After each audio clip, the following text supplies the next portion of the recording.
slipped his chain off top of one of the run-ups, and that's just the opportunity I wanted, you know. And you know, you get a 5 or 10 second gap then, and then you can kind of really work and really manage it from there. Like it was very hard for about 4 or 5 laps, and it was just toing and froing, a second here, a second there, and it's not very much, but it's quite good because the course is quite good because you can see lots of gaps.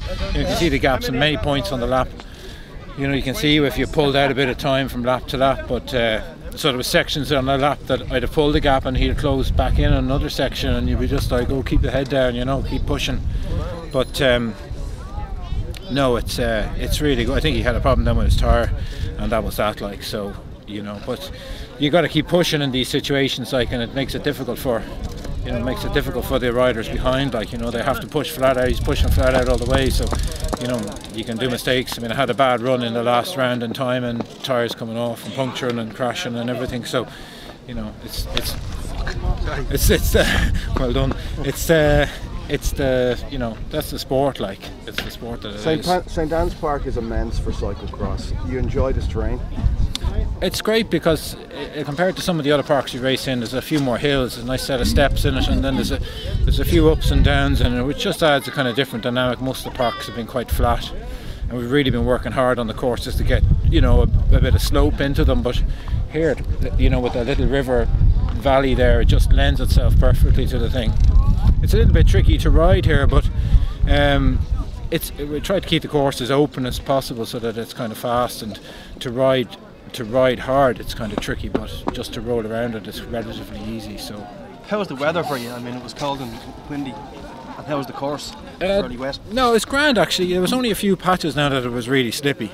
The drop down beside the duck pond was very, very slippy, and you had to be very careful there, you know, because you were just kind of scared. It's actually the clay on top of the tarmac. It's really the slippiest part of it, and indeed all the tarmac corners are probably slippier than anything, because the tyres just don't hook up on them at all, they just skate across the top. But in the forest sections, it's actually the tyres bed in quite well, and you actually have quite a bit of grip. You know, I mean, they slide eventually if you keep pushing, but it's yeah, it's tricky. But I mean, it's what it's always like in cyclocross, you know. It's always this it's always changing, and it changes from the start of the race to the end of the race, which is kind of the beauty of the sport, you know. You can kind of find new lines and ride lines better and make an odd second here or there, like, and keep your momentum a little bit more. So it's all part and parcel of it. How was your confidence coming into this? I mean, obviously Roger had some good wins, so were you thinking 50-50, or did you think he had the edge? Oh, you know, with the form so far this year, like, for sure, like, he's been riding really strongly this year, so, you know, it certainly was no foregone conclusion. I mean, I'd say he was probably the favourite for it, but, you know, in this course maybe it wouldn't suit him as much as, say, Corker Park did earlier in the year. But he you know, Roger's amazing. Like, he rides, you know, and this is something that he wouldn't have done maybe years ago, but he rides the bike so well now everywhere. So, you know, he won't struggle on a course like this to ride this quickly, you know. But I mean, I probably still have the edge on him on the technical stuff, but it's not that big a difference anymore. You know, he's a good enough rider in that aspect. Had you not had the chain issue, had you pinpointed somewhere in the course that you were going to try and get clear? I mean, was there an area that you thought would suit you more than he? No, I was happy just to go with the thing at the start and not really push too hard and just sort of stay with it. I mean, I was very comfortable in the first 2 laps riding behind Matt initially and Roger. So, you know, I was reasonably confident at that stage, but no, I would have given another 2 laps before I started thinking about it. I was going to just try and ride, but I think once you get your opportunity in a race like that, you've got to seize it and go for it, you know, because once somebody's under pressure in a race, you know, there's a 10-second gap, they're always fighting to get back on, they're always running wide on corners, and, you know, they're on the limit everywhere. And if you have a little cushion, you can kind of control that, like if you're riding quicker, of course.